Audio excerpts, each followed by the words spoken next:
Hello, Sheikh Arabia. Today we have a great guest. Hi, Todd. How are you? I'm doing great. It's good to be here today. Thank you, Todd. Todd, what is different about this episode today that we have an author, someone who led in the experience place, who is already from the operation, from the field. And you have almost 40 years of experience, started in Procter& and Gamble, then went to another career. And as we were talking, you started with a digital, maybe on the age of dial-up now. Tell this Yeah, revolution. it's before they called it digital. It was Ah, at America Online and that familiar sound of a modem connecting. it's interesting how it was there and maybe around 20 plus years ago, and for the past 7 years you are recently joined the American Medical Association. You went through different entertainment racing companies in the middle. You changed from products, marketing, commerce, then now you are as a CXO, as this title. So tell us more about your experience in general, how it started there, how you came with this CXO role, as I know that it has come of coincidence. Well, I would say number one is I never sought out to be a chief experience officer. And honestly, before the role at the American Medical Association came along, I don't even think I'd really heard of the title. And I certainly didn't know what it was. But if you look back at my experience that you kind of outlined and some of the phases of those, they add up to what I call experience now. And so that it is that kind of seamless integration of marketing, product, commerce, and service to acquire and retain customers. And I don't think I would have been well suited for a CXO role unless I had built that foundation of experience and worked at so many different places. But the one thing they all have in common is a genuine focus on the customer and trying to figure out through successive ways of new technologies and other capabilities, how do you create a customer and how do you keep a customer? Yeah, excellent. And the question is how the CX role is defined. How you define the CXO role or the Chief Experience Officer role, since this is the new and every company they have a different terminologies, different concepts. You said that you came from four aspects of the experience, which is the marketing, the product, and the commerce and the service. So what does customer Chief Experience Officer means in general? So it's interesting because I think it means a lot of different things in a lot of different places. And I was surprised when I was writing the book to find that at least 90% of US companies have a CXO or the equivalent. But boy, I couldn't find a common definition for what that role was. And I literally had to make it up for myself. So I'd say the thing that kind of was a little bit of a stumbling block is I kept thinking about it in terms of CX. And that's kind of the term that a lot of people kind of bandy about. Yeah. Without, I think a lot of people don't know what that actually is. But over the course of time, I came to think of it as about the X. And if you think about, the X right here, you've got marketing, product, commerce, and service are the main points of that intersection, uh, and they sit between the customer and the organization. And so Uh-huh. I call that putting the X in CXO. And that's how I think about my job is to orchestrate and integrate those four key elements of experience to help, again, get and retain customers. Excellent. And in your book, the recent book, which was launched very recently, it's called The 10 Seconds Customer Journey. And it is the I've got a CXO copy playbook. handy here. Yeah, unfortunately, I need to get it. I That's all have right. an online one, a soft copy. So this book is an amazing. The name itself, I may say that it talk a lot about the content because you said that 10 seconds customer journey. So we are fearing of the customer journey planning. Sometimes we are overcomplicating the customer journeys. It's changed as what you described from the normal classical journeys to the digital journeys. If we jump from the CXO role, because you have put these four on the X and the customer and the organization, which is a very nice, I would say, landscape of the customer experience. How you target the 10 seconds customer journey? What is the 10 seconds customer journey? Because it's not easy to integrate, orchestrate what you said in the four pillars and the customer and the organization together to come up with a 10 seconds customer journey.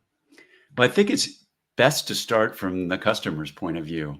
Mhm. And, think about you woke up today or lying in bed last night, looking at your computer or going through your social feeds or whatever, and you come across something and you're like, huh, I didn't even know about that thing before. And a few seconds later, you're clicked through, you're learning more about it. All of a sudden it's in your shopping cart. You hit buy now and it's being delivered to your house. That's the 10-second customer journey. It happens billions of times a day. And in the old days, we used to think of that process in a traditional marketing funnel where I would go out and I would spend a ton of money in like broadcast media to try to find the people that were in my target audience, and then would slowly make them aware, and then finally try to get them to buy something and then repeat. And that took a long time and a lot of money. And it was very, very rough in terms of the waste that really went into that in terms of spending. Now you've got an experience where through multiple channels of reaching people, I call it the tornado funnel, where you can go from complete lack of awareness to having the thing in your shopping cart and hitting buy now in 10 seconds. That's the objective. But you have to think about that journey from the moment someone sees anything about what you're about, and even actually before, all the way through when they buy it. And so that's in a pretty expansive role, and it's very tough for organizations to orchestrate that, because when you think about all the little things that go along that way, I guess they all sit in different places in a company. And so you have to think about how am I going to orchestrate that, and who's responsible for doing that? Yeah. And you described it very easily. You said in 10 seconds, you will see it, then you buy it, then you'll get it. And the idea is it's too complicated behind it. As what you said, it's tremendous work on how we orchestrate this. So is this journey is applicable for every organization? Is this journey is applicable for everyone? And how you can describe the companies that work on the 10-second journey, going to digital, especially till now in a lot of companies, they work on digital and they think that digital is only the application or the delivery. And we are not, unfortunately, able to reach to, I will not say 10 seconds, it's a 1 hour journey yet. That might even be good from some people's perspective. Yeah, we cannot, because it's not easy how we can integrate all the data, understanding our people behavior, and going there. I don't want to go to the data now. I need just to understand the concept. Who is the applicable companies that can provide this 10-second journey, and how to decide if I can do it and which product, which commerce type, and how to listen. Because it's really complicated in our day-to-day operation. And some legacy organizations, like I would say food, like other companies, they have a lot of complexity. At the same time, all the classical journey, we used to be hesitant. We used to go to the mall, we used to try it, then come back, then see it again, then come back. And now I just want to purchase something last day for around $10. Then my basket was ended with $200, and it's delivered to my house. Unfortunately, I couldn't know how. So I think it was very complicated. So how we can reach that, and who is applicable? Well, I think, first of all, let me just make it clear that the principles of the 10-second customer journey apply to every business. I don't care whether you're one person running a business or you're a billion people running a business. That is the objective. And I think the other kind of corollary here is the customer and everybody externally doesn't care about your organizational problems. They just want the experience to work. And so you have to just accept that the stuff that you're doing on your end needs to be invisible and seamless. And the only thing that really matters in the end is that people are able to do what they're trying to do. And so I learned a lot of lessons from small business operators who are very adept at using the variety of storytelling platforms out there. But I also learned a lot as a foundation in targeting and brand proposition from my days in marketing and advertising. And so when you think about like those kinds of skill sets and how they build on one another, there really is a playbook, and you have to follow those steps, because what you find in many organizations is they cut right to the product, or they have a great idea, but they don't do the hard work that sets you up for the 10-second customer journey, and that interjects friction from the get-go. So that's the thing. I think the bigger you are, maybe the harder it is to orchestrate. And so we see big companies out there that are struggling with this. And I think Yeah. that's can be a leadership and an organizational structure problem. And it's also because the principles of customer experience are still relatively new, and Yeah. how to orchestrate those not very well known. Excellent. And I think the tornado journey, what you described, it needs a tornado creator, someone who orchestrate this one that can take it. So do you think that the CXO is the guy that will lead this one? It's a mixture between different chiefs in the organizations or leaders just to start creating this tornado journey. And shall we start in a huge organization, small parts of the journeys, then practice it, or how we can go there? Yeah, I have my own point of view, which I Uh-huh. talk a lot about in the book, because at my heart, I'm a marketer and I'm an operator. Yeah. And on top of that, is my chief experience officer role. But I'm empowered in my organization to be able to construct that 10-second customer journey. And I think we have found a way where we have created this kind of CX practice and center of excellence that sits within marketing. Uh-huh. And so the growth objectives and the priorities are aligned. And we have the levers to be able to implement the decisions that we make. And so I think that's an organization structure issue, because you see a lot of models out there about where to put CX. And my Exactly. perspective is, if they're not in an operating unit and they're not aligned with the overall growth objectives, then you're just creating internal conflict there. Interesting. And this is, for me, this is one of the, I would say, the most preferred definition of how you said it, because you said the experience should come with the growth mindset. That's why you need it to be under marketing, especially we have the digital plan as the major player. So for me, how we will be digital, how we can have this digital readiness to have the tornado journey or the 10 seconds journey.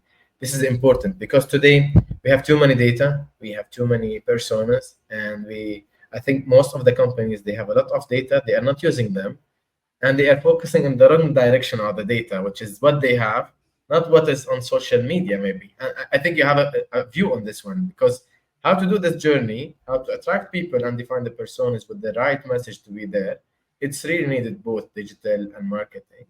But how to focus on the right data sets and the right data combination. That's such a good point. I just want to, first of all, emphasize what you talked about at the beginning, which is the alignment with growth. And I Uh-huh. think that's a major difference in terms of how I think about customer experience. The traditional definitions of it, where back in the 90s, they dealt a lot with live and call it retail Yeah. experiences, and it was a lot about how people felt and their perceptions about the brand delivery, and that still holds. But in the digital world, like you're adding right now, like there wasn't an update, because as I Yeah. say, you can't smell a hamburger through a website, right? So how do you Exactly. create the experience of being live and feeling like you're in a one-on-one situation when you're in digital?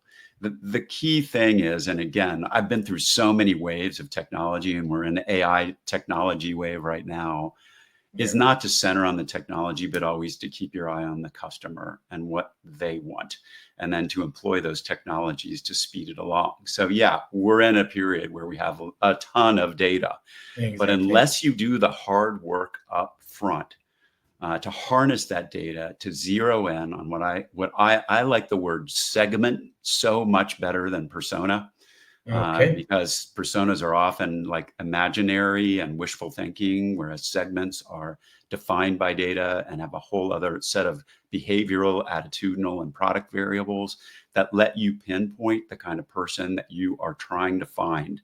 And Mhm. if you have those inputs and you have spent the time creatively and through data to figure out what you can say to somebody to get them to click. Now, remember, you got 10 seconds total. So I need 3 seconds, so telegraphic, so compelling that they are going to learn more in a few seconds of breezing through somebody. Yeah. It's that combination of where technology, you don't lose sight of that it's there to just to power the steps in the playbook. So I always think, like, there is no better time in history than to be in marketing experience right now, because you do have the data, to guide you on what decisions to make and how to make sure that your processes that you put in place to remove friction are successful. Excellent. And what you said, the data and the segmentations and the messages needs a kind of resilience and speed. And this is maybe what you mentioned, and the need for speed as well. Just to be fast enough to react, to know what is better, how to do it, or exactly how we can do the right pitching for the services with the customers. It's so true. And again, it's a great time to be in marketing, because when I started in marketing, you did a lot of things and they took a lot of time to figure out whether they were working or not. It was the opposite of agile. Now, if you should be, as I say in the book, in a culture of testing and experimentation where you are trying to beat what you're doing every day through that kind of digital testing. And so, you're always testing headlines. You're always testing layouts on pages. If this message, is the translation of your brand strategy into this set of words versus this set of words, which one works better? Yeah. So you should always be in that mode. And again, you don't have to guess like we did in the old days. You don't have to just get given some set of words by a creative director and say, like, go do this. We don't exist in that world anymore. So you have just to push, test, see what is happening, and then react directly on this one, right? It's very humbling to be in the digital world. But the best part of it is you don't have to worry about all the opinions that come, because you can test them and you might find some great ideas. And so it's actually kind of exciting. Excellent. And what I like is about cherishing the experimental approach of doing this kind of things. And we started with saying that customer experience usually is about emotions and how people say and the perception. And I think you have a different, I would say, definition of this one, or getting the nod, what you said. It's about the functional requirements, or the functional of the journeys, and the proposition of the emotions and all these. So tell us a little bit about the nod, or how you called it in your book as well, so we can understand more how to be getting the customers there, how to attract them.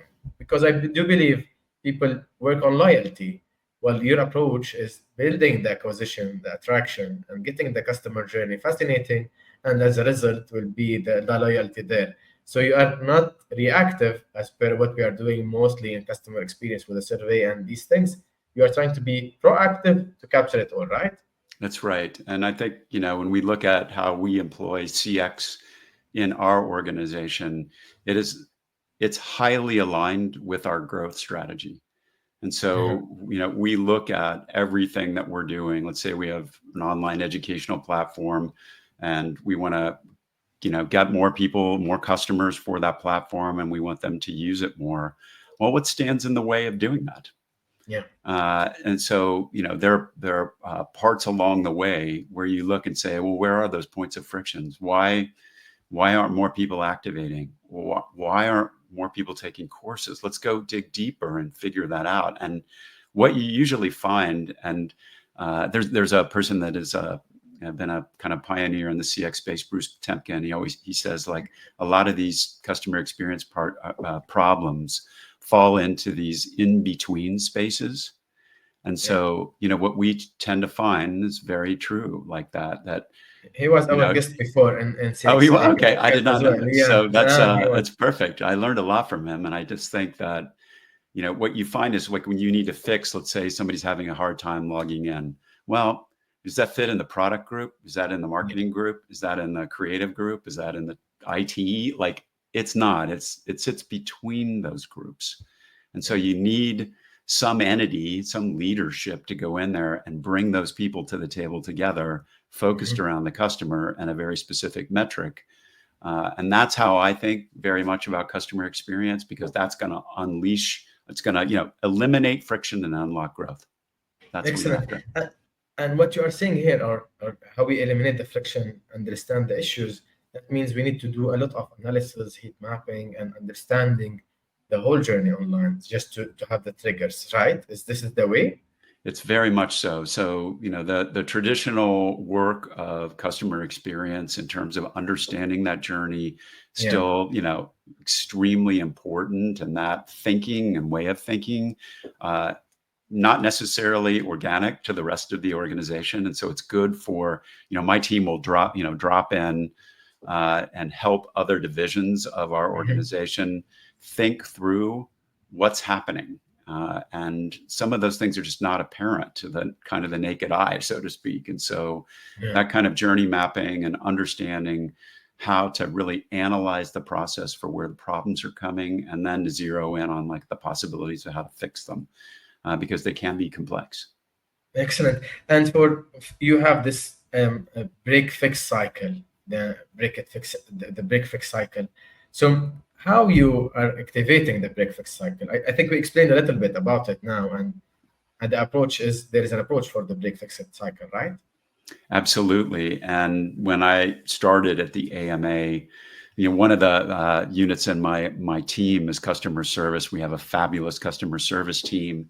And one thing from observation and talking with the team was they were getting, let's say, 30% of their time is spent helping people log into the site in various forms. Not on our site, but we have a million different ways that people need to log in.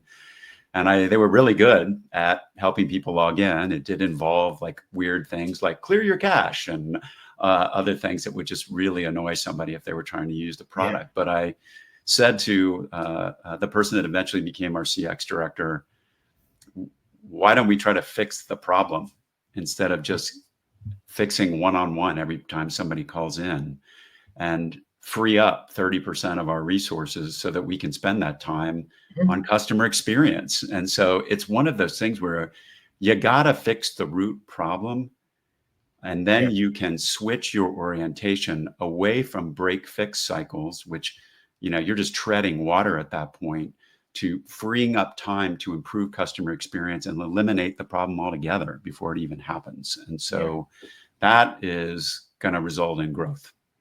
Excellent. And this is what you said, that we need to cherish the collaboration culture, the culture of the collaboration between the organizations, so we can all work on together, right? So we need the culture there in the organization to have everyone working on the experience and to spread it to everyone.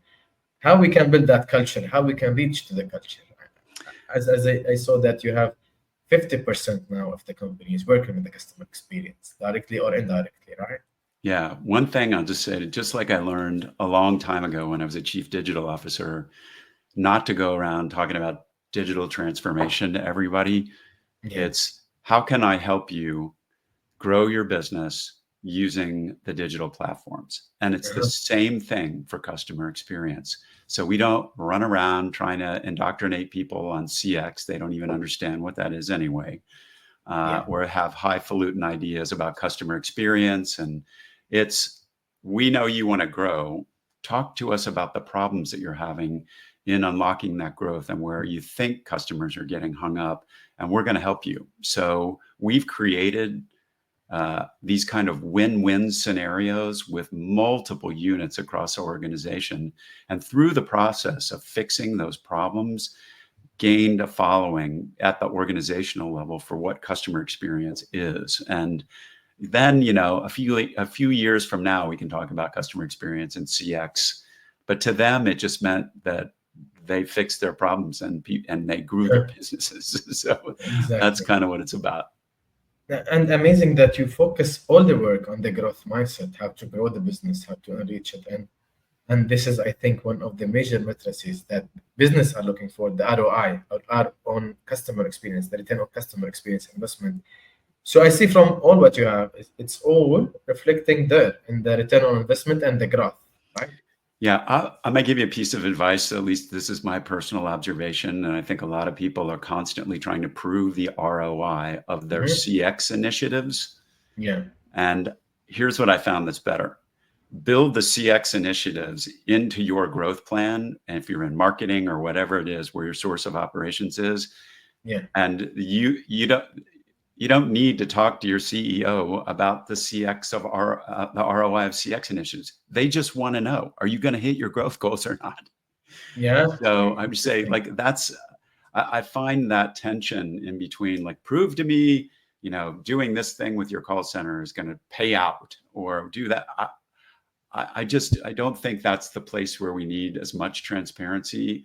I'm going to assume accountability and responsibility for the strategies that lead to growth, and CX principles are going to be employed to get me there.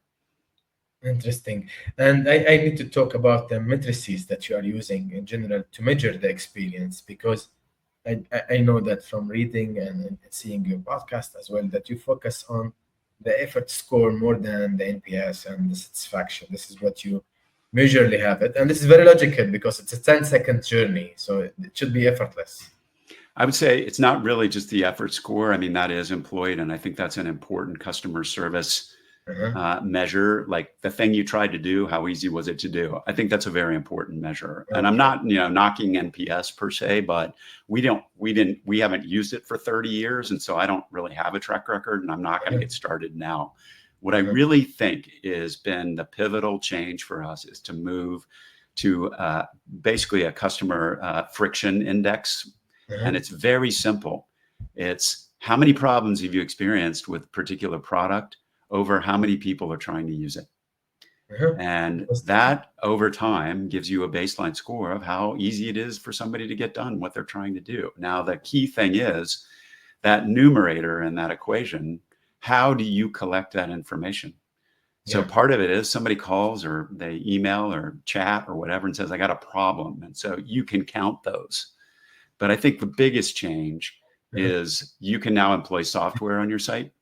We use a tool called Quantimetric that allows us to automate the collection of those friction points and give us some pointers toward where it's happening.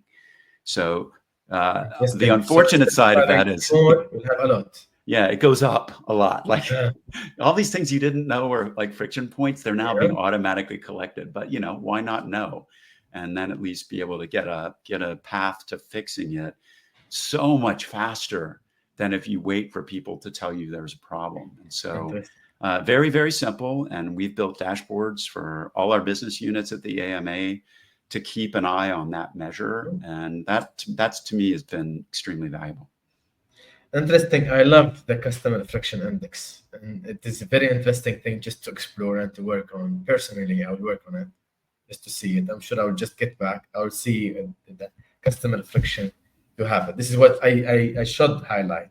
And the question is, I think it needs a lot of courage to have the automation, digital monitoring, and put all the frictions on the place, because it needs some courage and being brave in the organization to absorb and see the dashboard blowing up, start prioritizing the issues, and start fixing them, right? That's right. I mean, it is. We found like we have to kind of sometimes, we're I think more public with the dashboards, and we want people to feel very comfortable and safe in those discussions, and so we've kind of adapted how we communicate those things, and we just treat that as kind of one-on-one with our business unit partners and CX collaborators. Excellent. Before we go to the storytelling part, I mean, just to check, you put a chapter about fix your checkout page, and it's a focus. Why the checkout page in specific, since it's a 10 journey seconds, you mean? It came out of it's a story basically that I was able to have dinner with the co-founders of Stripe, big payment processing platform.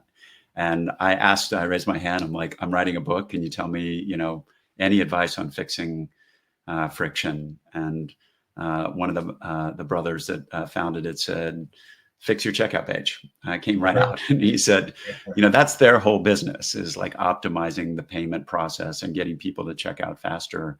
But the net takeaway for me is broader, which is there are these pages across your sites and in your applications that are the pivotal ones for getting somebody to convert, buy, whatever it is. You got to pay a lot of attention to those pages in terms of optimizing them, because the payoff for keeping those optimized and fixed is so much greater than adding all these tons of new features and all this other stuff. Sometimes you tend to lose focus. And so we found that over and over again, like why is this page, not generating the number of members that it did before? Well, it turns out the button, the upsell button's broken. It's like, oh my God, how long has that been going on? Yeah. It's like, how do we not know that? So those are the kinds of like scenarios you just don't want to be in. You need to be paying Yeah. attention. And you also need, again, this is back to testing. Yeah. Somebody's job is like, how do I get people through that page faster?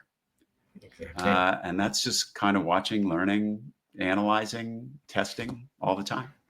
Interesting. I came to have one question. I need to ask it personally. And now the structure, the team, the experience. The chief experience officer has different teams, marketing and digital and different teams. How you see it? Who is the guy who is responsible for all this? Because from what you are seeing in different organizations today, we have the normal customer experience team and we have the digital experience. We have the digital innovation, we have the digital team, we have the marketing. Too many teams are working together. Yep. Who is responsible for what? Or what is the optimum structure that you can see it from your side? So I'll tell you the way that it works really well for us. Yeah. As a chief experience officer, my job is to make sure that those areas are all working together on the four corners of experience. And that orchestration of marketing, product, commerce, and service is a full-time job. And you do need someone who has a set of experiences that allow them a viewpoint across multiple things. I no longer am qualified to be in digital product management. Like I've been way surpassed by the people there, but I do understand the principles and what's possible. Same thing for publishing a site, customer service operation, you name it. But there's got to be an orchestrator. In my experience right now, I will tell you that I see CX as a function that sits at the same level as the heads of marketing, product, and creative, all of that. It's a central part of the team and on the same level functionally. And so the way that we divide that up is I have an outstanding customer experience director, and she is really, with her team, they're the ones that are doing the day-to-day work, the hard work of customer experience operations across the organization. And my job is to like get all the obstacles out of her way so that she can do that just outstanding. And, she built, our operation from scratch. And so that's amazing. Interesting, amazing. And now I need to go to the storytelling part. I have too many things just to surprise this episode. So the major point is the storytelling. Everyone start to talk about the storytelling. Maybe it's blown up maybe in the past 5 years, 10 years. Till now we have the same stories. We tell the same stories from our business side. And some business are not able to move the storytelling phase. So what is the storytelling from your side? We have a lot of things happening there, but how you see the storytelling, how you attract it, and how you build it? I think storytelling is another one of those words that is very confusing to people. And I think most people take it pretty literally. And they think storytelling, that's where I have like some narrative thing that has characters and I just tell like a little story and something happens. That's not what it means in the digital world. Storytelling is about the narrative you create to get somebody to be interested in and buy your product or service. And so that set of messages emanate from the set of core marketing principles of understanding your target audience and where they are, what they're doing, and what is that set of compelling words that can bring someone to you in a matter of seconds. I would say you got one line and 3 bullet points to be able to make that connection with people. And so if you can't do that, then you have to go back to start. Because if you're not able to tell the story of your brand that quickly, like who's going to stick around? Nobody, right? Yeah. So that's just my constant advice. I saw something the other day. Somebody asked me my opinion on something, and they had a presentation, and I looked at it, and I'm like, "You got 10 seconds." Yeah. So if you're showing me like a bunch of slides, and all I need is like one line and 3 bullet points. Work on that part. Then you've got the platforms out there. You've got traditional advertising, digital advertising, podcasts, Instagram. There are a million platforms. Most people start with a platform and they say, I want to build an Instagram profile. I want to create a podcast. I want to do some video. It's like, wait, why? What Yeah. are you trying to do? And how is this thing that you're going to do going to lead to the creation of a customer? And Interesting. that's the thinking that you have to do. And that's where I got so much inspiration from, like, small business people, because they do it so well. Yeah. And they've learned to create these platforms that feed each other and have a clear path toward creating a customer.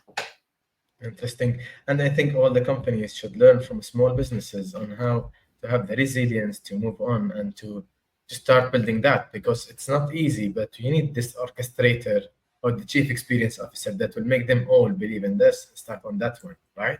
Yes. I told a story to my whole organization. I found someone out there that's like about posture. This is a very famous story in our company. Yeah. But I pointed out, this is like a person who lives like in Michigan, who has created, he's got 200,000 followers on YouTube. He's got a very vibrant Instagram feed, and he's got all of these different platforms. But where do they all lead one place?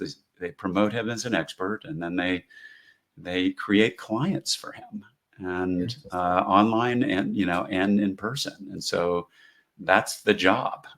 It's not doing it for the fun of it. It can be fun, but it's very directed toward the outcome. Interesting. And it's really fascinating. I love the whole thing of what we said today, because we have a lot in our pockets now just to go and learn from this video.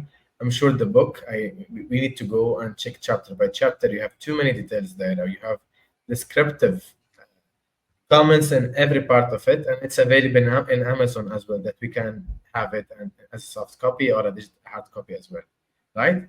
I would really appreciate it, and thanks for letting me talk about it today. Thank you for your time. I need just to have the last thing to talk about before we just come to conclude. What is your advice to us to start, where to start, and how to start? Because this is always the last thing that we always ask our guests to have. I would just say, align yourself with growth and follow the steps of the playbook that begin with the customer, because it's so hard to keep organizations focused on that. Interesting. Thank you, Todd, for being with us. I'm sure that we need to get back to your podcasts, interviews everywhere, because you have every time a new thing that you are talking about, and very interesting one from someone who led to achieve the customer journeys and the success there. It's not only in theory, it's in the practice, and it came out of the practice that we have in this book, right? Absolutely. Yeah. Thank you very much for being with us today. It's a pleasure. Thanks for having me. Thank you.